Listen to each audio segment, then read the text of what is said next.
بتبدأ الحلقة الأولى من مسلسل عودة القاضي بشخص بينهج تحت المطر وعمال يتلفت حواليه كأنه بيهرب من حد. وفجأة وهو ماشي بيمسك حد في رجله وبيلاقيه متشرد، بس لما بيتعدل بيلاقي حد بيموته بسكينة في رقبته وبيقع على الأرض وبيموت، وهو ده بطلنا يونج. وعلشان نفهم إيه اللي وصله لكده بنروح لسنة 2035 بيونج وهو بيجري في الشارع وهو بيسمع بيان بيمنع المتشردين إنهم يتواجدوا في الشوارع وإن مكانهم الأنفاق والأماكن المهجورة. وبنشوف بعد كده تجمهر قدام محكمة بيطالبوا بمعاقبة شركة كيماويات اسمها كوجين اتسبب بإصابة 24 شخص بأورام الدماغ واللوكيميا، لكن بيطلع رجال أمن وبيضربوا الناس دي. وبعد كده بنروح لقاعة المحكمة وبنلاقي القاضي اللي بيكون هو يونج بيبدأ محاكمة في الحادث الصناعي بتاع شركة كوجين، وبيكون فيه بنت مريضة باللوكيميا و24 موظف تانيين مصابين بنفس المرض ومات منهم 9 وكلهم في سن صغير. لكن دفاع الشركة بيقول إن الشركة متأمنة من أي مواد خطرة، وساعتها بيطلب خبير واللي بيطلع يقول المواد الخطرة كانت مطابقة للقوانين ومفيش أي خطأ حصل من الشركة. أما القاضي فبيحكم في القضية وبيقول إن الشركة ملهاش دعوة بالأمراض اللي حصلت لهم وبيرفض الادعاءات بتاعتهم.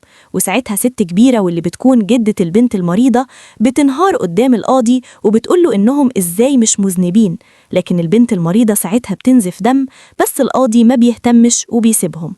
وبنرجع لورا مع عميل من الشركة وهو بيتفق مع حما القاضي إن الشركة لازم تكسب القضية دي حتى لو فوز جزئي مقابل 3 مليون، وبنعرف ساعتها إن القاضي ده فاسد ومرتشي.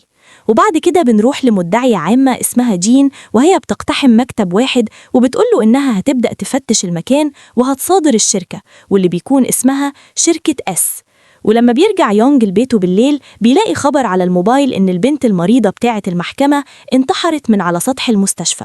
ولما بيروح لوالدته تاني يوم لأنه بيكون يوم عيد ميلادها بيلاقيها بتلبس وهتخرج، فبيسألها رايحة فين، فبتقوله إنها نازلة لجارتهم تحت انتحرت من على سطح المستشفى بعد ما نزف الدم في المحكمة، وفي قاضي ملعون هو اللي تسبب إن يحصل لها كده. وبتسأله إذا كان يعرف القاضي ده ولا لأ، وبتسيبه وبتروح عزا البنت دي، بس بتنسى دواء الرب بتاعها في البيت. وبنروح بعد كده لرئيس المحكمة وهو بيكلم حما يونج واللي بيكون صاحب شركة محاماة، وبيقول له عن الشركة اللي المدعية العامة جين صدرتها وإنهم عايزين يولوا يونج القضية دي. ولما بنرجع ليونج وهو بيجري ورا والدته علشان يديها الدواء بيجيله مكالمة فبيسيبها وبيمشي ومش بيديها حاجة. أما والدته بتروح عزا البنت، لكن الجدة بتمسكها وبتضربها بسبب اللي عمله ابنها، بس الأم بتعتذر لها وبتخرج بعد كده من العزا وبتتعب في الشارع وما بتلاقيش الدواء في شنطتها. وساعتها موبايل يونج بيرن برقم والدته لكنه ما بيردش على المكالمة، وساعتها حماه بيخليه يصبله المشروب وبيتعمد يهينه. ولما بيوصل يونج المستشفى لما عرف إن والدته تعبت بيلاقي والدته اتوفت، فبيتصدم يونج. ولما بنروح تاني يوم للمحكمة والرئيس بيأكد إن القضية تروح ليونج بيقوله إنه خلاص هينقله للقسم الجنائي علشان يتولى القضية دي. وبنروح بعد كده للمدعية العامة جين وهي بتدور ورا يونج، فبتعرف إنه بيكسب قضايا مكتب المحاماة بتاع حماه، وإنه والده محبوس في مستشفى بسبب الخرف، واللي بيدفع فلوس المستشفى زوجته واللي بتكون 200 مليون في السنة. وساعتها بتلاقيه خارج من المحكمة فبتمشي وراه وبيكون ساعتها رايح لوالده المستشفى، وبيدخل يحط شيكات في الخزنة وبيطلع يخرج والده بعد كده. وبتطلع له جين وبتحذره إنه لازم يمشي الموضوع قانوني المرة دي. وتاني يوم بيوصل يونج المحكمة وبيروح يقدم استقالته، لكنهم بيقولوا له إنهم مش هيوافقوا على الاستقالة ولازم الأول ينهي القضية دي. ولما بيرجع لبيته حماه بيديله الحكم اللي مفروض ينطق بيه في القضية بتاعة شركة اس، لكنه بيرفض وبيقوله إنه هيطلق بنته وبيسيبه وهو متعصب.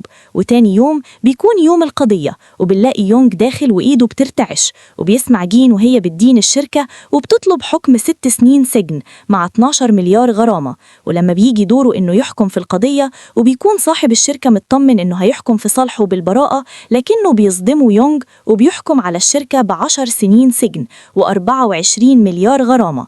وساعتها الكل بيتصدم من الحكم، ورئيس المحكمة العليا بيبصله وبيسيب القاعة وبيمشي.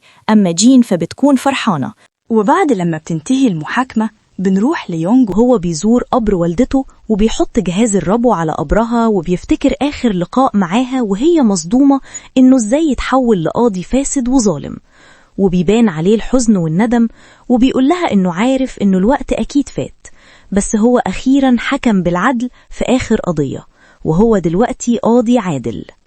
وبنتنقل لرئيس المحكمة العليا وهو في مكتبه وبيكلم رئيس شركة أس وبيسأله إذا كان عجبه الأكل ولا لأ، وبنعرف إن في علاقة بينهم وإنه مهتم بالشركة دي تحديدا. وبنروح بعد كده المكتب يونج وهو بيجيله أوردر بس بيقوله إنه ما طلبش حاجة، فساعتها بيقوله الراجل هو أنت القاضي يونج؟ بس يونج ما بيلحقش يرد عليه لأنه بيلاقيه بيحجم عليه وبيخنقه من رقبته، وما بيعرفش يونج يشيل الماسك من على وشه وبيغمى عليه. بعد كده بالليل بيفوق يونج وبيكون في دم على هدومه وواحد واقع على الأرض جنبه، ولما بيقوم يشوف مين ده بيلاقيه واحد مقتول بالسكينة والدم بيكون في كل مكان. وساعتها بيكلم المدعية العامة جين، فبتسأله جين إذا كان يعرف مين ده، فبيفتح محفظة الراجل وبيقول لها إنه اسمه كيم، فبتفتكر جين ساعتها إن الشخص ده من شركة أس وهو اللي سلمها الفلاشة اللي بتدين الشركة، وبتقوله يخرج من عنده حالا لأن أكيد ده فخ ليه وأكيد بصماته في كل مكان دلوقتي. فبيروح يونج بسرعة على الحمام يغسل إيده من الدم، فبتقوله جين إنه مش هيعرف يحل الموضوع ده لوحده ولازم تساعده. وبيروح يونج يخرج من الشباك وهو بيسمع عربيات الشرطة جاية، بس ساعتها بيشوف الراجل اللي حاول يموته، وأول ما بيشوفه الراجل بيقول للشرطة على مكانه، فبتطرد الشرطة وبتجري وراه بس بيقدروا يمسكوه، وهو بيقول لهم إنه مش هو اللي قتله.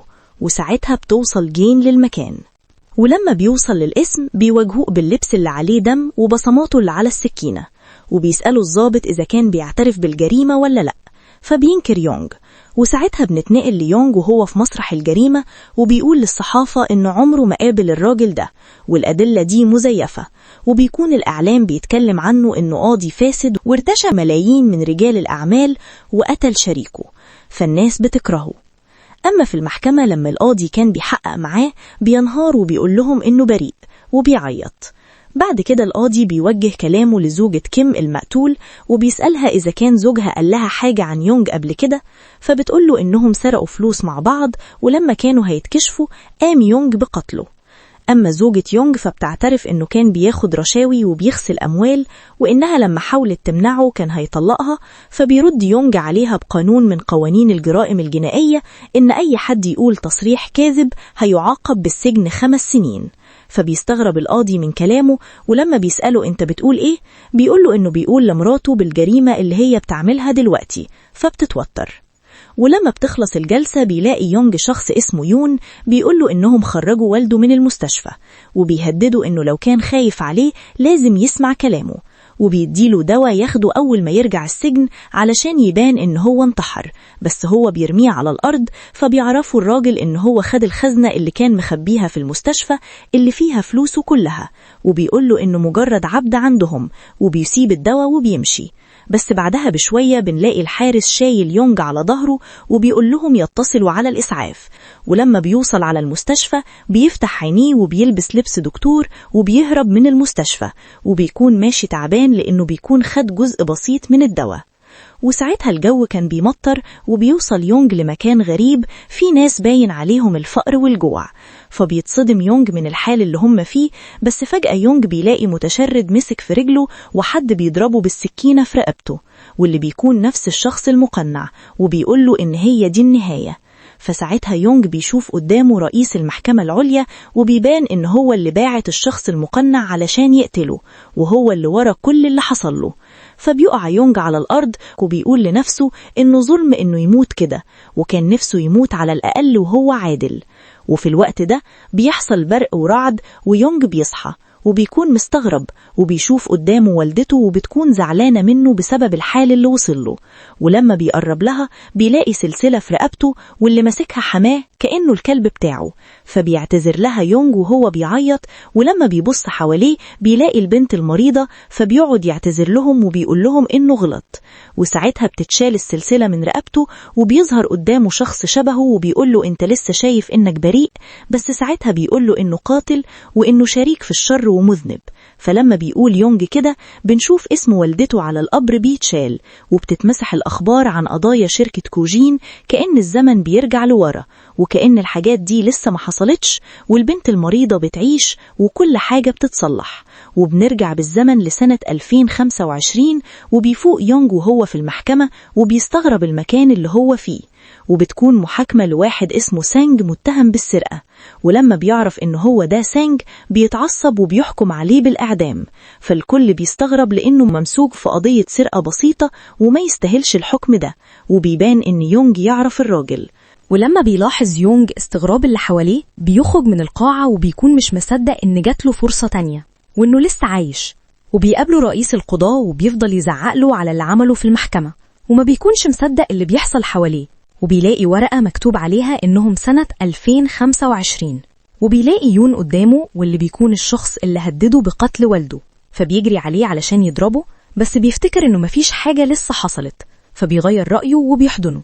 ولما بيخرج من المحكمة بيرن على والدته، وأول لما بيسمع صوتها بيعيط وبيسألها إذا كانت خدت دواء الربو ولا لأ، بس بتستغرب لأنها ما بتكونش لسه جالها مرض الربو. فبيقول لها يون إنه بيهزر معاها وبيقفل السكة.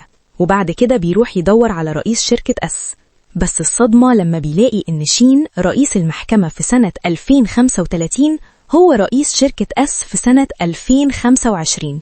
فبيقرر يون إنه يتغير ويبقى صالح، وهيبدأ بقضية سانج اللي كان متهم بالسرقة، واللي الكل كان مستغرب هو ليه عايز يحكم عليه بالإعدام. بس ده لأنه الوحيد اللي عارف إنه هيقتل 3 أشخاص. وبيبدأ يحقق ورا سانج، وأول حاجة بيعملها إنه بيروح شقته، ولما بيوصل بيلاقي صاحب ليه هناك فبيخليه يساعده. وبيدور على الجثة اللي قتلها سانج، واللي المفروض إنها تكون موجودة في التلاجة زي ما كان مكتوب في السجلات. بس لما بيفتح التلاجة مش بيلاقي أي حاجة، وقبل لما يخرج من المكان بيخبط في أزايز منظفات، فبيصورها وبيمشي. وتاني يوم بتكون قضية السرقة بتاعة سانج، فبيحكم عليه إنه يتحط تحت المراقبة. وهو في القاعة بيشوف بنت وبيكون حاسس إنه شافها قبل كده، وبيفتكر إن اسمها كانج، وإن الجثة اللي قتلها سانج كانت موجودة في التلاجة بتاعتها. وبنروح لصاحب يونج وهو بيراقب سانج، وبيبلغ القاضي بتحركاته. في نفس الوقت اللي بيروح يونج يدور في المحلات على حد بيشتري كمية كبيرة من المنظفات، وبالصدفة بيشوف كانج فبيمشي وراها لحد لما بيوصل بيتها، وبيقول لها إنه عارف إن سانج بيهددها إنه يقتل والدتها. فبتنهار البنت وبتجري على التلاجة، ولما بيفتحها بيلاقي جثة متقطعة. وبنعرف من البنت إن اللي قتل الجثة دي هو سانج، وهدد البنت بقتل أمها وابن أخوها لو كشفت سره. فبيعرفها القاضي إنه هيساعدها، وبيتصل بصاحبه اللي بيراقب سانج وبيسأله عن مكانه. فبيقول له إنهم في منتزه للأطفال، فبيطلب منه إنه يقبض عليه وإلا هيقتل الطفلة اللي موجودة عنده. فبيروح عشان يقبض عليه بس بيجري منه. فبياخد يونج البنت لأنها بتكون عارفة المكان، ولما بيوصل ليه بيخبطوا بالعربية بس بيكون لسه عايش. فبينزلوا وبيعرفوا إن الوجع الحقيقي لسه هيبدأ من النهاردة، وبيغمز لكانج. وبعدها بتيجي الإسعاف وبتاخده. وبنشوف صاحب يونج وهو بيقوله إنه كان شايف كل حاجة، وإنه كان قاصد يخبط سانج، بس يونج بينكر. وبنروح للتلاجة اللي بتكون فيها الجثة، وبنلاقي الطب الشرعي في المكان وبيصور الجثة بعد لما بلغ يونج عن سانج إنه قاتل متسلسل. فبيستغرب صاحبه هو إزاي عارف إنه ارتكب الجرائم دي. ومش بيكون بس هو اللي مستغرب، وكمان رئيسه بيستغرب إنه إزاي قدر يكتشف جريمة سانج في الوقت القصير ده. بس يونج بيقوله إنه هو رئيسه وبيتعلم منه. فبعدها بيقوله رئيسه إنه مش هيعرف يكمل في قضية سانج بعد كده، لأنه لسه قاضي صغير ودي قضية قاتل متسلسل. وبيعرفوا إن رئيس القضاء بايك مبسوط منه، واللي بيكون شخص عنده ضمير ومش بيقبل الرشاوي. ولما بيروح يونج ليه بيلاقيه بيطرد واحد من مكتبه بسبب إن الشخص ده عرض عليه رشوة. وبنعرف إنه بايك اتنقل للمكان ده بسبب إنه قاضي نزيه، وعمل مشاكل كتير مع رؤسائه لأنه مش بيقبل بالظلم. ولما بايك بيشوف يونج بيهنيه على اللي عمله وبيقوله يطلب أي حاجة منه. فساعتها بيستغل يونج الفرصة وبيطلب منه إنه يستمر في القضية دي. بس بايك بيقوله أنت عاوزني أرقيك لقاضي محكمة عليا؟ فبيرد عليه يونج بيقوله إنه بس عاوز يبقى معاون في القضية مش القاضي. فبيستغرب بايك منه وبيعجب بحماسه، فبيوافق وبيضموه للقضية. في نفس الوقت بنلاقي شين بيتابع الأخبار اللي بتكون عن يونج وبيعجب بيه، وبعدها بيسأل المساعد بتاعه عن حما يونج. فبيقوله إنه مكتبه بيخسر كل القواضي اللي بيمسكها، فبيفرح. وبعد كده شين بيروح يقابل حما يونغ وبيتعمد يهينه وبيهزقه بسبب القضايا اللي عمال يخسرها، وده بيكون أصلا بسبب شين اللي بيكون متفق مع الهيئة إنه يخسروا كل قضاياه. وأول لما بيحس إنه خلاص بقى ضعيف وبقى تابع ليه، بيقرر إنه يكسبه آخر قضية. وبيجي يوم محاكمة سانج، واللي بيكون خلاص بقى قعيد ومش بيعرف يتحرك. وبنعرف إن يونج اجتمع بأهالي الضحايا اللي ماتوا وبيطلب منهم إنهم يحضروا المحاكمة. ولما وقت الحكم بيجي، رئيس يونج بيخليه هو اللي ينطق بالحكم. فبيقف يونج وبيدينه بكل اللي عمله، وبيقول إنه بيكره الأشخاص اللي زيه اللي بيقتلوا أشخاص ملهاش ذنب، وبيحكم عليه بالإعدام. ساعتها بيسقف له كل اللي في القاعة، وبيفرح أهل الضحايا بحق ولادهم اللي رجع، وبيشكروه. وبيفتكر يونج إنه لما حكم غلط في الماضي اتسبب في إن طفلة تموت، بس قدر إنه يصلح غلطه بعد لما فاق من الكابوس اللي كان عايش فيه في حياته السابقة. ولما بيخرج من المحكمة بيلاقي شين والمساعد بتاعه، وبنعرف إنهم بيدوروا على أي ثغرة لبايك علشان يخلوه يبقى في صالحهم، واللي بيساعدهم في كده هو يون. بعد كده يونج بيروح لوالدته واللي بتكون شغالة في مكان فيه خردة، وبيقول لنفسه إنه جات له فرصة تانية وحقق العدل، وبيحضنها وبيساعدها في شغلها. ساعتها بيدخل عليهم والده، فبيتوتر يونج، وبنعرف إن في حاجة حصلت مخلياه مش قادر يبص في عينه، وبيطلبوا منه إنه يجي ياكل معاهم في البيت، فبيوافق.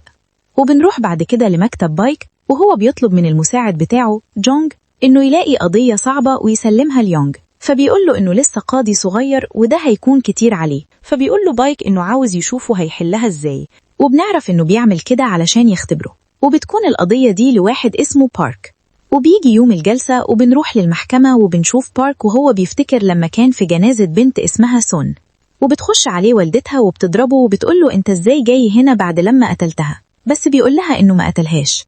وبنروح ليونج وهو بيقول إن سون كانت مأمنة على حياتها قبل ما تموت، والمستفيد ما كانش أهلها، كان خطيبها بارك. ولما بتخلص الجلسة بيروح يونج لمسرح الجريمة، وبنعرف هناك إن سون ماتت في حادثة عربية لما وقعت من منحدر، واللي كان سايق وقتها خطيبها بارك. وفي الأول كانت القضية مجرد حادثة بسيطة، بس بعد كده اتحولت لجريمة قتل لما عرفوا إن في تأمين على حياتها وإن المستفيد هو بارك. بس ساعتها يونج بيلاقي صحفية اسمها سونج بتيجي تسلم عليه، وكانت فاكراه محقق بيحقق في قضية سون، وبتسأله إذا كان بارك هو اللي قتلها فعلا ولا لأ، وبتقوله إنها كانت تعرف سون. فبيسألها إذا كانت تعرف بنت عمها، فبتقوله إنها تعرفها. فساعتها يونج بيقول لها إنها تنشر القضية دي في الإعلام علشان الرأي العام مهم جدا في الحالات دي، فبتوافق سونج. ولما بيرجع يونج لأهله بالليل بيلاقي هناك جدة البنت المريضة اللي كانت انتحرت بسببه، ولما بتعرف إنه قاضي بتفرح وبتقول إن القاضي بيكون أكتر واحد عادل. فساعتها يونج بيندم على اللي عمله زمان وبيقدم لها قهوة وبيعتذر لها، فبتستغرب الجدة. ولما بتمشي بيخرج يونج وراها وبيلاقي حفيدتها بتقابلها وبتقول لها إنها لما تتخرج هتشتغل وهتساعدها. وبنروح بعد كده لشين وهو قاعد مع يون، وبيسأله عن يونج لأنه بيكون حاطط عينه عليه علشان يبقى في صالحه، فبيغير منه يون. وتاني يوم بيدور يونج في قضية بارك، وبيعرف إنه في الأول خد براءة، بس بعد 3 سنين عرفوا إنه هو اللي قتلها فعلا عشان ياخد مبلغ التأمين، وكان هو اللي قاصد الحادثة اللي حصلت. وبنشوف رئيس يونج بيكلمه وبيقوله إن في واحد عايزك تتجوز بنته، واللي بيكون حماه، وبيطلب منه إنه يروح يقابل البنت، وبيعرفوا الميعاد والعنوان. فبيتأخر عليها لأنها في الماضي اتعمدت إنها تخليه يستناها، ولما بيوصل المكان متأخر بتضربه بالقلم، فبيهددها إنه هيرفع عليها قضية، خصوصا إن كان في ناس بتصور اللي حصل، فبتخاف وبتسيبه وبتمشي. وبنروح لشين بنلاقيه بيكلم واحد اسمه كيم، وبيعرفوا إنه هيخليه رئيس المحكمة العليا، بس لازم يكون في صالحه. وبنلاقي بعد كده الأخبار بتذيع اللي حصل في قضية بارك، والرأي العام كله عرف بالقضية، وإن الشك بيدور حوالين بارك خطيبها علشان التأمين اللي على حياتها. ولما بترجع مرات يونج لبيتها بيهزقها والدها بسبب إن الفيديو بتاع ضرب يونج بالقلم لأنه انتشر على الإنترنت، وبيبان إنه بيفضل أختها الكبيرة عنها. فبتزعل مرات يونج وبتسيبهم، وبتقرر تنتقم منهم لأنها مش بتحب أهلها أصلا. وبيجي وقت المحاكمة بتاعة بارك، وبيدخل يونج للقاعة، وأول لما بتشوفه سونج بتتصدم إنه القاضي بتاع القضية مش مجرد محقق. وبيبدأ يونج المحاكمة، وبيسأله بارك إذا كان يعرف حاجة عن التأمين اللي كانت سون عاملاه، فبينكر. ساعتها بيطلب يونج من بنت عم سون إنها تطلع تشهد، وبيسألوها إذا كانت قالت لبارك عن التأمين ولا لأ، بس هي بتنكر وبتقول إنه ما يعرفش أي حاجة عن التأمين. فبيطلب يونغ إنهم يفتشوا في تليفونها، ولما بتديلهم التليفون بيقول لها يونغ إنه عاوز الموبايل التاني، بس بتقوله إنه ضاع منها وما تعرفش مكانه فين. وساعتها بنسمع موبايل بيرن في القاعة، فبتنصدم ساعتها لأنه بيكون تليفونها هو اللي بيرن، ولما بترد بتلاقي إن يونغ هو اللي بيتصل.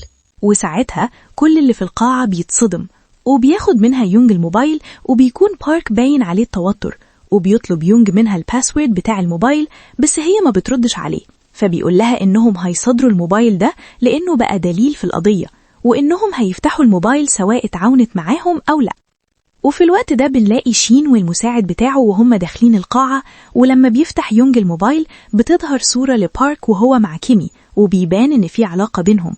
ساعتها بارك بينهار وبيترجاه إنه يشيل الصورة، وبيعترف إنه كان السبب في اللي حصل لسون، وبيفتكر ساعتها إنه في الأول كان مرتبط بكيمي وكانت علاقتهم كويسة لحد ما عرفته على بنت عمها واللي بتكون سون، فبيتعرف عليها وبتتطور علاقتهم لحد لما بتحمل منه، وبتهدده إنها هتقول لكيمي، بس هو بيرفض وبيختار إنه هينفصل عن كيمي من غير ما يقولها عن السبب.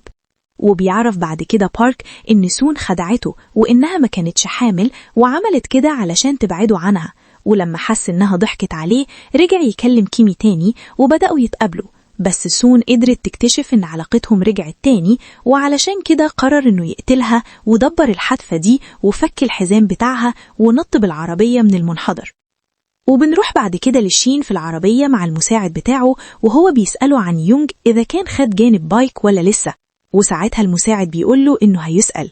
ولما بنرجع ليونغ بنلاقيه قاعد مع الصحفية في كافيه، وبيفتكر ساعة لما كان بيسألها على كيمي وبيطلب منها رقم كيمي الشخصي، فعلشان كده بيشكرها يونغ لأنها ساعدته في القضية، وبيقول لها لو احتاجت حاجة تكلمه، فبتوافق وبتمشي.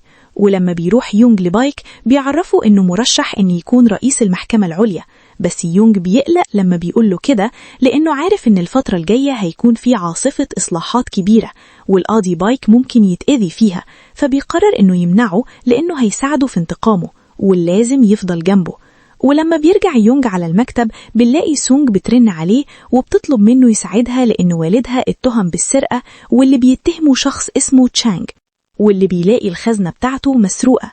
في نفس الوقت بيرن تشانغ على شين وبيعرفوا بالسرقة اللي حصلت، فبيتعصب وبيخاف إن الخبر يطلع للصحافة لأن هيحصل مشاكل كتيرة. وبنروح بعد كده لمرات يونغ وهي فاتحة الأخبار وبتلاقي أختها ماسكة قضية كبيرة، وبتستغرب إزاي عرفت تمسك قضية زي كده. ولما بتروح لأخوها وبيطلب منها إنها تركز مع القاضي لأنها مش معاها رخصة للمحاماة ومش هتعرف تحافظ كتير على مكانها في الشركة، بس هي بتقوله إن الشركة دي هتبقى بتاعتها وكلهم هيشتغلوا عندها. أما يونغ فبيكلم رئيسه وبيطلب أجازة، فبيوافق لأنه بيبقى فاكر إن علاقته كويسة مع البنت اللي خرج معاها. وبنروح بعد كده لمكان غريب بنلاقي فيه واحد متعلق من رجله وفي حد قاعد قدامه عمال يكتب في ورقة وبيرن موبايله، ولما بيرد بيلاقيه شين وبيطلب منه يلاقي مكان تشانغ ودفتر مسروق ويعمل ده في سرية، فبيوافق الراجل. وساعتها الراجل المتعلق من رجله بيترجى شين إنه يسامحه، بس شين بيؤمر الراجل إنه يخلص عليه، وبيبان إن الراجل ده شغال لحساب شين وبينفذ له مهماته. ولما بيوصل يونغ لسيونغ الصحفية بيلاقي واحد لابس ماسك بس ما بيركزش معاه لأن سيونغ بتنادي عليه. ولما بتخش للمكان بتلاقي الأمن بيضربوا والدها علشان يرجع اللي سرقه، فبتدافع عنه وبتقول لهم إنه ما سرقش حاجة. فساعتها الأمن بيقرر إنه يحبس بنته لحد ما يرجع الحاجة اللي سرقها. فساعتها سيونغ بتقوله إنه لو المالك ما بلغش إن في حاجة غالية في المكان مفيش مسؤولية لو الحاجة دي اتسرقت، وبتوريه إنها سجلت كل اللي حصل. فساعتها بياخد منها الراجل الموبايل وبيكسره وبيضربها. وفي الوقت ده بيدخل يونغ وبيبان إنه كان معاها في المكالمة وهو اللي قال لها تقول كده، وبيعرفهم إنه قاضي وهيحبسهم، فبيخافوا منه وبيسيبوهم. وبتاخد سيونغ والدها وبتشكر يونغ.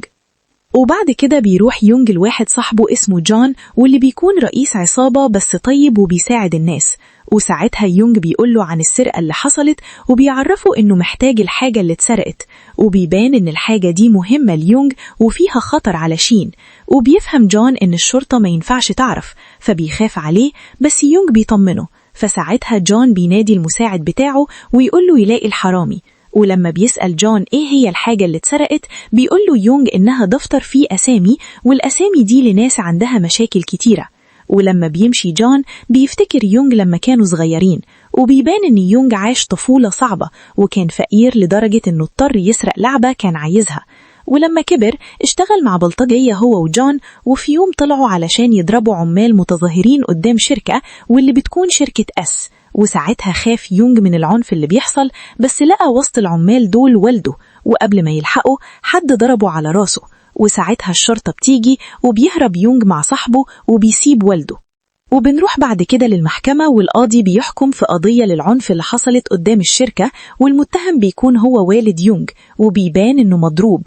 وساعتها يونغ بينهار لأنه كان يقدر يشهد إن والده بريء وإن الشركة هي اللي أجرت بلطجية وهم السبب في العنف، بس يونغ خاف وكان جبان إنه يعترف بكده. وساعتها القاضي حكم على والده بالحبس 1.5 سنة. وفي الوقت ده قرر يونغ يبقى قاضي زي ما كان عايزه والده، علشان يقدر يسأله هل شافوا اليوم ده مع البلطجية ولا لأ. ولما بيفوق يونغ من ذكرياته بيلاقي واحدة واقفة في نص الشارع قدام عربية وحد بيناديها المدعية جين، فبيفرح يونغ أول ما بيشوفها، وبتكون هي بتقبض على شخص اسمه جانج بتهمة التهرب الضريبي، واللي بيفتكره يونغ إنه نفس الشخص اللي حكم عليه في قضية شركة اس. فساعتها بيفتكر كلام جين ليه إنها أول ما تعينت مدعية وهي بتلاحق الشركة دي، وبيبان إنها عايزة تنتقم من الشركة لأسباب هو ما يعرفهاش. وبنلاقي شين بيبلغ حد اسمه هيون بيقول إن جانج اتقبض عليه، وبنعرف إن ده هو المدبر لكل حاجة. أما جين لما بتروح تحقق مع جانج بيجيلها مكالمة من رئيسها، بس هي ما بتردش عليه، فبيقول لها جانج إنه من مصلحتها ترد. ولما بتروح جين لرئيسها بيخليها تأجل التحقيق معاه، فبتستغرب ساعتها لأنه هو اللي طلب منها تقبض عليه ودلوقتي خلاها تأجل التحقيق. وبنعرف إن رئيسها متعاون مع شين وبينفذ تعليماته.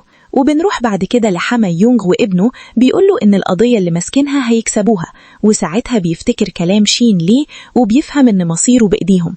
أما يونغ بنلاقيه بيفكر إنه لو اتعاون مع جين هيكون ده مفيد ليه. وتاني يوم لما يونغ بيكون قاعد مع جان بيقوله المساعد بتاعه إنهم وصلوا للحرامي واللي بيكون شغال عامل توصيل، ولما بيجيبوه بيسلمهم كل الحاجات اللي سرقوها، بس الدفتر مش بيكون موجود لأنه افتكروا مش مهم ورماه في الزبالة. وبنلاقي إن في حد خد الزبالة دي واللي بتكون هي جدة البنت المريضة، فساعتها جون بيتصل على عصابته علشان يساعده يلاقي الدفتر. في نفس الوقت ده بنلاقي الراجل المقنع خاطف ناس وبيعذبهم، واللي بيكونوا شركاء في عملية السرقة، وبيسألهم على مكان الدفتر، ولما بيعرف إنه اترمى في الزبالة بيروح هو كمان يدور عليه. وبنشوف أم يونغ بترن عليه وبتقوله إن معاها دفتر أسود لقيته في الخردة، فبيوصل يونغ بسرعة ليها وبياخد منها الدفتر وبيشوف اسم كيم فيه، واللي بيكون مرشح لمنصب رئيس المحكمة العليا. وبنعرف إن يونغ عمل كل ده علشان يعطل الترقية بتاعة بايك، لأن الدفتر ده هيعمل فوضى كبيرة. وبنلاقي إن الراجل المقنع بيكون شايفهم، وبنشوف يونغ وهو بيشكر والدته على الدفتر وبيأكد عليها إنها ما تقولش لحد، فبتحس ساعتها إن الدفتر ده خطير، بس بيطمنها يونغ وبيسيبها. وبيلاقي جون بيرن عليه وبيعرفه إنه لقى صحاب الحرامي اللي كانوا معاه في السرقة، وبيقوله إن في حد كان رابطهم، فبيشك يونغ إن تشانغ هو اللي عمل كده، وده الشخص اللي خزنته اتسرقت.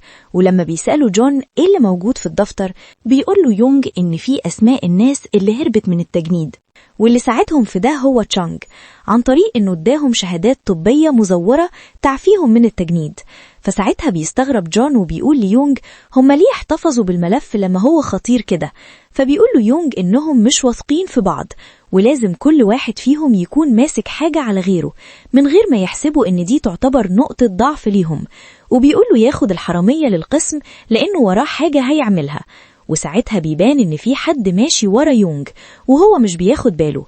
وبنروح للصحفية وهي بتقلب في الأخبار وبتستغرب إنهم مش قدموا بلاغ في والدها.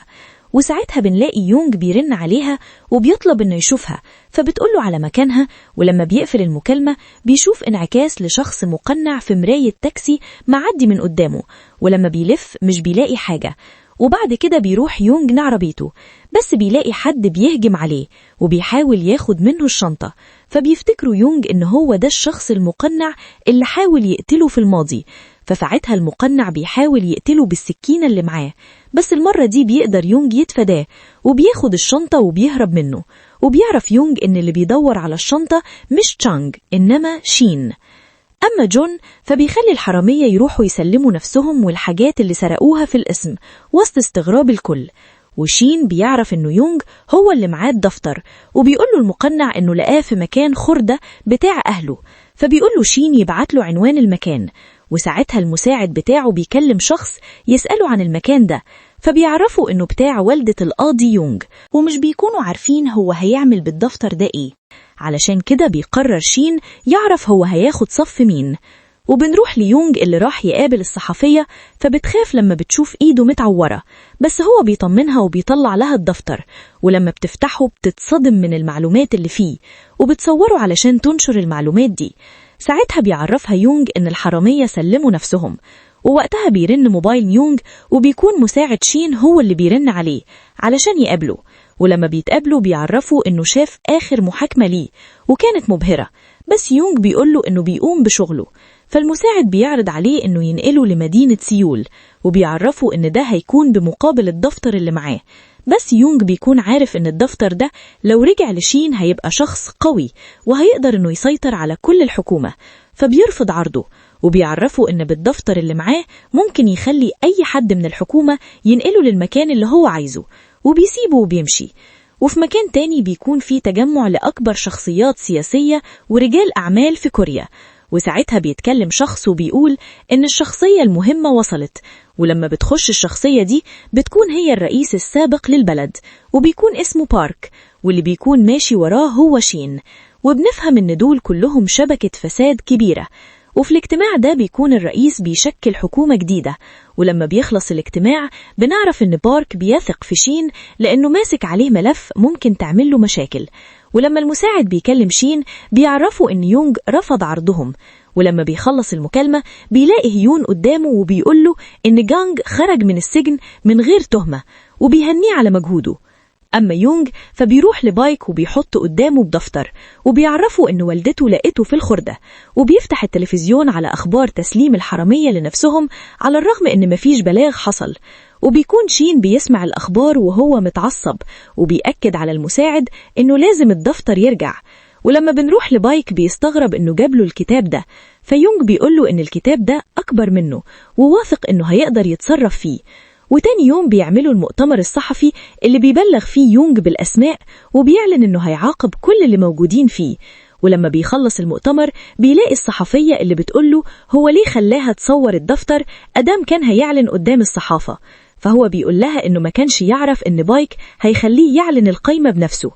أما بارك الرئيس السابق بيكتشف إن شين كان مديه فلاشة فيها نص الأسماء اللي في القايمة، فبيهزقه، بس شين بيعتذر ليه على اللي حصل وبيوعده إنه هيحل الموضوع ومش هيخلي تشانج يعترف بحاجة. ولما بيرجع شين لمكتبه بيفتكر الإهانة اللي تعرض ليها من بارك ومن الوزير، لأنه قال له إنه مولود في نادي ليلي وما يعرفش مين والده. ووقتها المساعد بيدخله وبيعرفوا إن يونج كان فيه بينه وبين حد من الأسماء عداوة، فعلشان كده زاع الأسماء. بس شين مش بيصدق الكلام ده وبيقوله يسيب له يونج وهو هيتصرف معاه. وبنروح ليونج وهو مع رئيسه وبيكون بيهزقه بسبب اللي حصل، وكده بايك مش هيترقى للمحكمة العليا، وبالتالي هو كمان هيفضل في مكانه. فبيهديه يونج وبيسيبه رئيسه وبيمشي، بس بيلاقي موتوسيكل بيخبطه، فبيجري يونج عليه وبيحميه، وبيلاقي إن المقنع هو اللي خبطه، وده بيكون تحذير ليونج. وتاني يوم لما بيكون يونج في المستشفى مع رئيسه وبيقوله إنه ممكن يكون حد من اللي حكم عليهم قبل كده، وساعتها يونج بيلاقي شين بيكلمه علشان يقابله، وبيكون يونج فاهم إنه عايز يقابله علشان يعرف هو هياخد صف مين. ولما بيتقابله بيعتذر له على اللي عمله بسبب إنه غضبه عماه وكان المفروض يفكر أكتر. ولما بيقعدوا ياكلوا بيفتكر يونج لقاء كان شين عامله بيحكي فيه إنه كان يتيم وفقير، فعلشان كده بيحكي له يونج إنه اتولد فقير وما كانش معاه تمن اللعبة اللي كان نفسه فيها، وبيكون بيعمل كده علشان يقرب من شين. ولما بيسألوا شين عن بارك هل خد الدفتر من غير اعتراض، فساعتها بيقول له يونغ إنه ما كانش هيقدر يرفض لأن ده هيعتبر خيانة.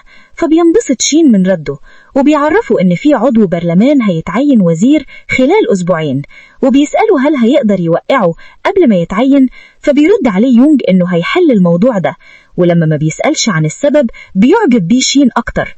في الوقت ده موبايل شين بيرن، وبيكون هيون هو اللي بيتصل، وبيزعق لشين بسبب انه اعتقل جانج تاني، بس بيهديه شين وبيعرفه انه هيخرج قريب.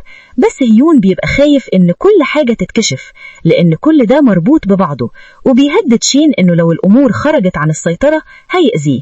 وتاني يوم بيكون مساعد شين قاعد مع تشانج لأنهم هيحققوا معاه تاني يوم، بس هو بيطمنه وبيعرفه إنه لو فضل ساكت هيعرف ياخد رخصته الطبية تاني، فبيشكره تشانج.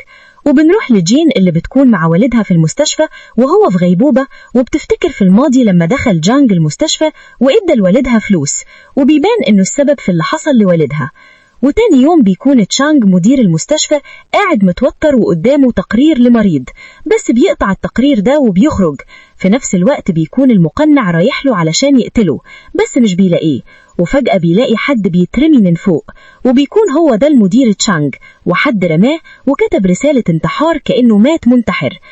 أما جون فبيلاقي يونغ بيرن عليه وبيطلب منه إنه يدور ورا المرشح لوزارة العدل، فبيوافق. وبيكون ابن كيم رئيس القضاء مطمن إنه مش هيتقبض عليه بسبب منصب والده، بس بيدخل عليه صاحب يونغ واللي بيكون مدعي عام وبيقبض عليه، وبنلاقي إنه والده كمان اتقبض عليه. ومن الوقت ده الدنيا في كوريا بتتقلب، وكل اللي اتذكر اسمه بيتقبض عليه، وبتبدأ عملية تطهير للنظام، وبيتعين رئيس جديد للمحكمة العليا اللي بيرن على بايك علشان يتنقل لسيول معاه. فبيتبسط رئيس يونغ لما بيعرف ان بايك بيقوله انه مش هيروح لوحده وان هو ويونغ هييجوا معاه. ولما بيعرف شين ان يونغ هيجي مع بايك بيعرف انه شخص ذكي وحقق اللي كان عاوزه في الاخر، بس بيقول للمساعد بتاعه ان يونغ مش هياخد صف بايك وهيراقبه الفترة الجاية وهيشوفه هيعمل ايه في الوزير.